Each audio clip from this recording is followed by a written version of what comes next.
محمد سمیع صاحب، مسلمانوں پر جبر صرف فرائض کی ادائیگی کے لیے ہوگا یا اس سے کمتر درجے کی عبادت کے لیے؟ یہ سوال ذہن میں اس لیے پیدا ہوا کہ طالبان داڑھی نہ رکھنے پر سزا کا نفاذ کر رہے ہیں، کیا اس قسم کا جبر روا ہے؟ میرا یہ خیال ہے کہ یہ زیادتی کر رہے ہیں وہ، اور داڑھی جو ہے ویسے تو یہ کہ فرض نہیں ہے اور سنت مؤکدہ ہے، اس میں کوئی شک نہیں ہے اور رکھنی چاہیے۔ البتہ وہ لوگ تو خاص طور پر ایک خاص حد سے کم داڑھی کو بھی داڑھی تسلیم نہیں کرتے، ان معاملات میں ذرا تشدد کر رہے ہیں جو کہ انہیں نہیں کرنا چاہیے۔ اصل میں جبر جو ہے وہ صرف فرض ہی کے اوپر کیا جا سکتا ہے۔ ڈاکٹر انوار احمد عباسی صاحب، پاکستان میں شریعت قائم نہیں، اس لیے پاکستان دارالاسلام ہے یا دارالحرب؟ اصل میں یہ دارالاسلام اور دارالحرب کی جو اصطلاحات ہیں اس وقت یہ آبسولیٹ ہے۔ اس وقت پوری دنیا میں صورت یہ بن گئی ہے کہ دارالحرب اس وقت کوئی نہیں ہے، یعنی کوئی ملک ایسا نہیں ہے کہ جو اسلام پر عمل کرنے سے مسلمانوں کو جبراً روکتا ہو۔ امریکہ میں بھی آپ جائیں تو آپ جا کے نماز پڑھ سکتے ہیں، مسجد بنا سکتے ہیں، اسرائیل میں بھی مسجد بنا سکتے ہیں، بنتی ہیں مسجدیں، اب بھی تعبیر ہو رہی ہیں مسجدیں۔ تو اس حوالے سے وہ جو دارالحرب کا تصور وہ تھا اور جس کے ساتھ ایکٹیو کنفرنٹیشن تھی وہ نہیں ہے۔ اب وہ بھی دارالامن ہے ایک طرح کا، اور یہ بھی ہمارے پاس جو ہے دارالمسلمین ہے، دارالامن ہے، دارالاسلام بہرحال یہ نہیں ہے، لیکن اسے دارالحرب بھی نہیں قرار دیا جا سکتا۔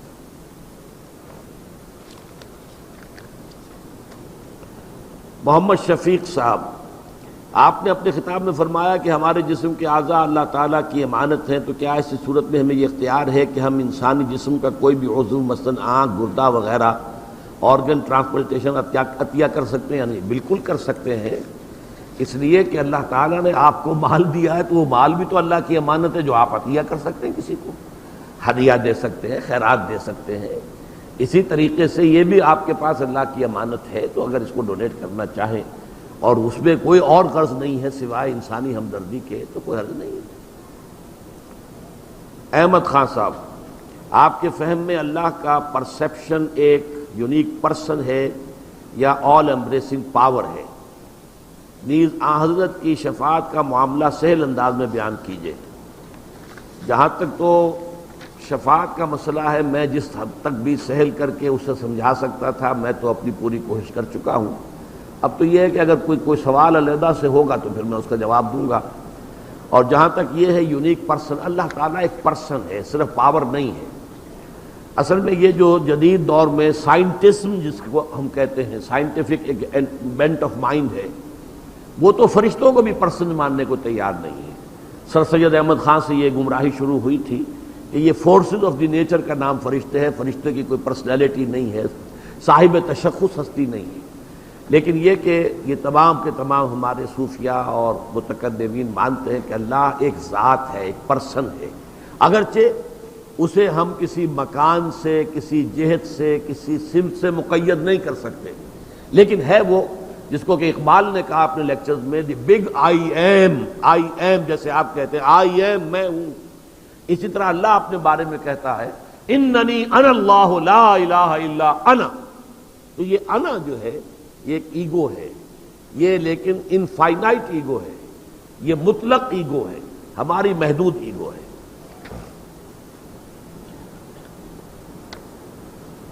عبد الواحد صاحب، آیت الکرسی کے فضائل کے بارے میں تفصیل سے فرمائیں۔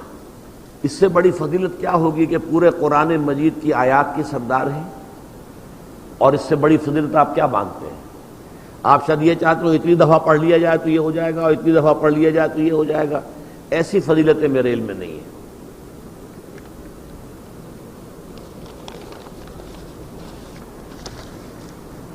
ہم لوگوں نے قرآن مجید کو صرف حصول ثواب کا ذریعہ بنایا ہوا ہے، فہم کے لیے، ہدایت کے لیے اور عمل کے لیے نہیں پڑھتے، اسی لیے اس قسم کی باتیں ہم سوچتے ہیں۔ فیاض احمد صاحب، ڈاکٹر صاحب آپ نے فرمایا کہ جو مسلمان ہو جاتے تھے وہ سب برابر تھے، اور جو کافر تھے ان کی حفاظت کا ذمہ اسلامی ریاست کے ذمہ تھا، وہ ثانوی حیثیت رکھتے تھے۔ آج کل ایک دانشور کالم نویس یہ مہم چلا رہے ہیں کہ مسلمان اور کافر جو پاکستان میں ہیں وہ ملت واحدہ ہیں، اور ان میں کوئی فرق نہیں ہے۔ اس کے ثبوت کے طور پر وہ میثاق مدینہ کا حوالہ دیتے ہیں۔ اگر یہ نظریہ گمراہ کن ہے تو مختصراً بیان فرمائیں، اور نیز اخباروں کے ذریعے بھی اس کا ابطال فرمائیں۔ آپ نے اللہ تعالیٰ کو ان پرسن کہا ہے، پرسن کی انگریزی صرف اشارہ، صرف انسان کو کہا جاتا ہے، اور وہ اس لیے کمتر درجہ معلوم ہوتا ہے۔ نہیں، انسان تو کمتر درجے کی شے نہیں ہے، اشرف المخلوقات ہے۔ تمام مخلوقات میں تو اشرف انسان ہی ہے، تمام فرشتوں کو اس کے سامنے جھکایا گیا تھا۔ بہرحال یہ میرا موقف وہی ہے، اور یہی تمام صوفیاء و متکلمین کا ہے کہ اللہ تعالیٰ یہ ایک ذات ہے، لیکن ہم قیاس نہیں کر سکتے اس کے بارے میں اپنی ذات پر یا کسی اور کی ذات پر۔ باقی یہ جو اصل میں میثاق مدینہ کا حوالہ دیتے ہیں، یہ لوگ بالکل غلط استدلال کرتے ہیں۔ دیکھیے، حضور کی جو انقلابی جد و جہد چل رہی تھی، اس میں مختلف مواقع پر آپ نے مختلف ضرورتوں کے تحت معاہدے کیے۔ یہ اصل میں میثاق مدینہ تھا، a defence pact, joint defence of Medina, کہ اگر مکے والے حملہ آور ہوں گے تو ہم یہاں پر مل کر ایک ملت، ایک قوم کی حیثیت سے یا ایک امت کی حیثیت سے مقابلہ کریں۔ باقی تمہارا اپنے اپنے معاملہ، تمہارا نظم ہے اور ہمارا اپنا نظم علیحدہ ہے، اور البتہ اگر ہمارے تمہارے درمیان کوئی جھگڑا ہوگا تو بالادستی فیصلہ اللہ اور اس کا رسول کریں گے۔ بات ختم ہو گئی۔ اللہ اور اس کے رسول کی بالادستی ہے، برابر کہاں رہے؟ برابر تو تب ہوتے ہیں کہ جب کہ ان کی شریعت کو بھی اور ان کے قانون کو بھی کسی درجے میں تسلیم کیا جاتا کہ اچھا قرآن اندازی کر لیں گے کہ بھائی اس معاملے کے اندر یہ ہم اسلام کے حکم پر عمل کریں یا یہ تورات کے حکم پر عمل کریں۔ وہاں تو طے یہ تھا کہ جہاں اختلاف ہوگا وہاں پر اللہ اور اس کے رسول فیصلہ کریں گے، تو اس کے نیچے ہو گئے، تابع تو ہو گئے وہ۔ اور اس کے ساتھ یہ ہے کہ ڈیفنس پیکٹ تھا۔ اسی طریقے سے آپ نے صلح حدیبیہ کی تھی قریش سے، اس وقت وہ قریش سے صلح کی تھی یہودیوں کے خلاف، اس لیے کہ آپ کو خیبر پر جو ہے حملہ کرنا تھا، اور جب تک آپ اپنا جو ہے عقب پچھواڑا محفوظ نہ کر لیتے تو خیبر پر حملہ جو ہے اس کے اندر خطرات تھے۔ آپ نے گر کر صلح کر لی اس وقت، اس لیے کہ وقت کی ضرورت تھی۔ تو یہ اصل میں ہوتی ہے جد و جہد کے دوران جو بھی اس وقت کی اسٹریٹجی ہے اس کے حوالے سے معاہدہ۔ باقی جتنے مشرکین سے معاہدے تھے، آج ہی میں آپ کو آیت سنا چکا ہوں کہ تمام معاہدے ختم، براءۃ من اللہ ورسولہ الی الذین عاہدتم من المشرکین۔ یہ معاہدے تھے جو وقتی ضرورت کے تحت ہوئے تھے، ورنہ حق اور باطل کے درمیان کوئی معاہدہ ہو ہی نہیں سکتا۔ حق اور باطل کے درمیان مستقل معاہدہ کیسے ہوگا؟ باطل دوئی پسند ہے، حق لا شریک ہے، شرکت میں آنا حق و باطل نہ کر قبول۔ حق جو ہے باطل کے ساتھ مستقل معاہدہ کوئی کر ہی نہیں سکتا۔ مرزا بابر صاحب سفارش کے سلسلے میں سوال ہے کہ جو ایصال ثواب کا سلسلہ ہے، والدین مرحومین کے سلسلے میں خصوصاً اس کی کیا صورت ہے، کیا طریقے ممکن ہیں اور شرعی طور پر کس حد تک ثابت ہے؟ دیکھیے، ایصال ثواب کے ضمن میں دو رائے ہیں ہمارے ہاں۔ اکثریت جو بھی ہمارے ہاں سنی علماء ہیں، دیوبندی بھی بریلوی بھی، وہ اس کے قائل ہیں کہ ایصال ثواب ہوتا ہے مالی عبادت کا بھی اور بدنی عبادت کا بھی۔ بدنی عبادت یہ کہ آپ نے نفل پڑھے اور کہا کہ اللہ ان نوافل کا ثواب میرے والد مرحوم کو، والدہ مرحومہ کو یا کسی اور کو پہنچا دے، یہ ان کا موقف ہے اور وہ مانتے ہیں۔ خیرات کریں اور خیرات کا کہیں، کسی کی بیوہ کی مدد کریں اور کہیں کہ اس کا ثواب اس کو اللہ تعالیٰ ان کو پہنچا دے۔ ایک موقف یہ ہے، وہ زیادہ تر ہمارے ہاں جو اہل حدیث حضرات ہیں ان کا موقف ہے۔ تو میں اگرچہ اس معنی میں کہ میں اہل حدیث مسلک سے متعلق نہیں ہوں، لیکن یہ اس معاملے میں میری رائے وہی ہے، وہ یہ ہے کہ بدنی عبادت کا ایصال نہیں ہے، مالی عبادت کا ہے۔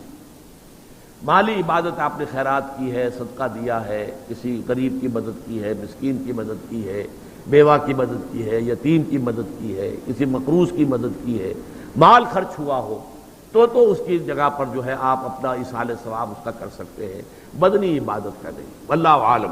اب اس میں یہ کہ آپ جس پر چاہیں عمل کر لیں، لیکن یہ جو ہم کرتے ہیں اس کے لیے محفلیں منعقد کرنا اور قرآن خوانیاں ہونا، یہ سب بدعات ہے۔ جو بھی ہوگا انفرادی طور پر ہوگا، اجتماعی کسی شے کا ثبوت موجود نہیں ہے ہمارے پاس۔ اس کے لیے جمع ہونا ہے اور پھر کھانا پینا بھی ہے اور ایک تقریب بن گئی ہے اور وہ ایصال ثواب کے لیے ہے، یہ ساری چیزیں، اور بچوں کو بلایا جا رہا ہے، قرآن پڑھوا رہے ہیں، انہیں پیسے دے رہے ہیں، اور وہ قرآن بھی کیا پڑھتے ہیں، وہ دو دو ورق جو ہیں الٹتے ہیں، وہ پیسے پڑھنے لینے کے لیے تو آئے ہوتے ہیں بیچارے، نہ انہیں سمجھ، یا یہ کہ اچھا بھائی تم ادھر بیٹھ جاؤ، یہ صفحہ تم پڑھ دو، یہ صفحہ میں پڑھ دیتا ہوں۔ کیا حماقتیں ہیں، ایسے مذاق میں تو سمجھتا ہوں دین کا اور قرآن کے ساتھ تمسخر ہے جو ہوتا ہے، یہ سب بدعات ہے۔ البتہ ذاتی سطح پر آپ نے قرآن پڑھا، اب صبح کے وقت تلاوت کی، اس کا ثواب کسی کو پہنچا دیا، تو جو پہلا مسلک ہے اس کی روح سے جائز ہے۔ میرے نزدیک قرآن پڑھنے سے، نماز سے، نفل سے، اس سے نہیں، البتہ مالی جو بھی خیرات ہیں، صدقات ہیں، تو اس کا ایصال ثواب ہو سکتا ہے۔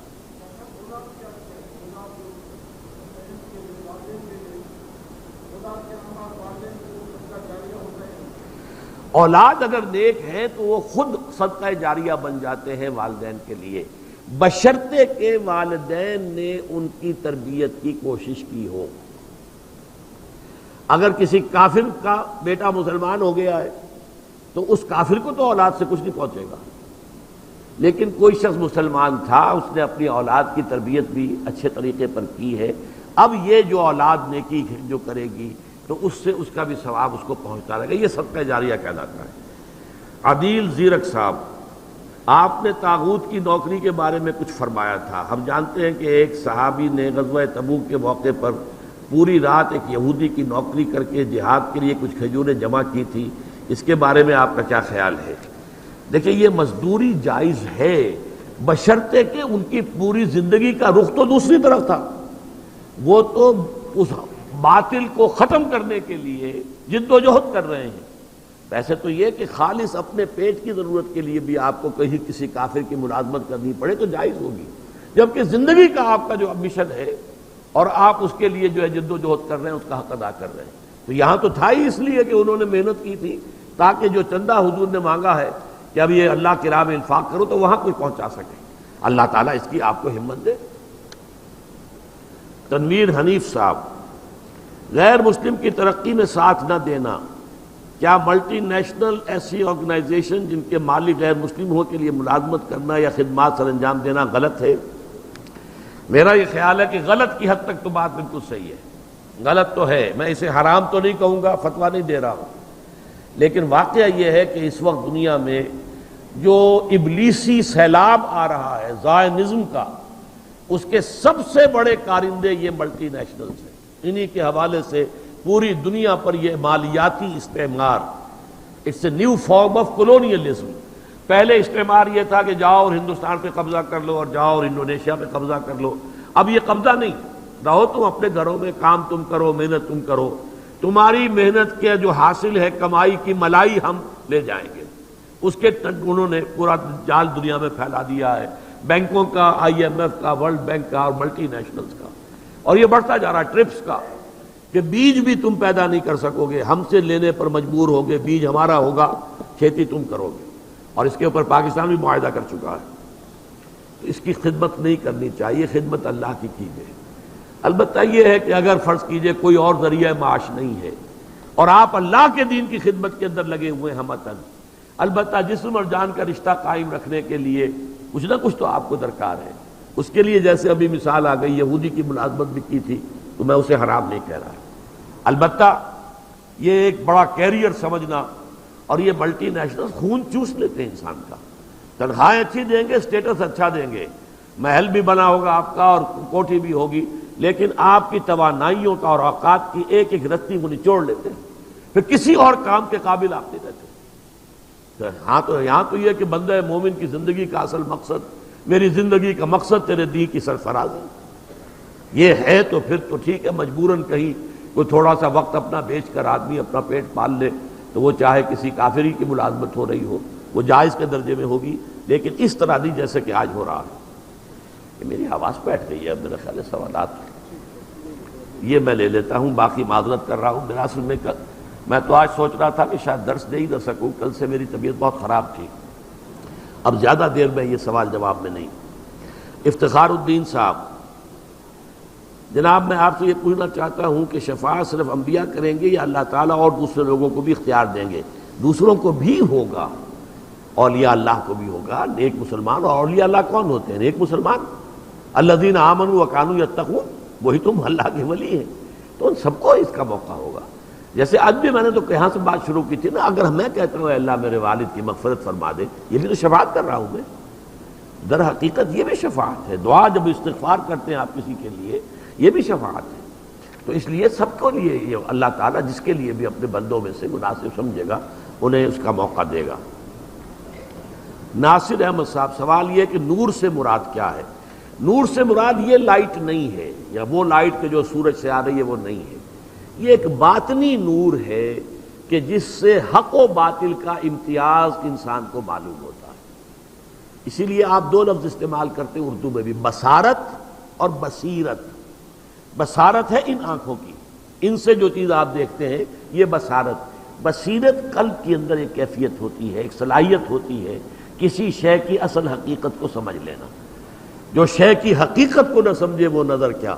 اہل نظر ذوق نظر خوب ہے، لیکن جو شے کی حقیقت کو نہ دیکھے وہ نظر کیا. تو وہ ہے اصل میں بصیرت. تو یہ نور وہ ہے، اللہ نور السماوات والارض. تو یہ اللہ تعالیٰ کی طرف سے باطنی نور عطا ہوتا ہے انسان کو. اسی لیے ایمان کو بھی نور کہا گیا، اسی لیے قرآن کو نور کہا گیا، اس لیے کہ قرآن کے ذریعے سے بھی آپ کو حق و باطل کی تمیز جو ہے، قد تبین الرشد من الغی، قرآن کے ذریعے سے تو وہ بھی نور ہے. والنور الذی انزلنا.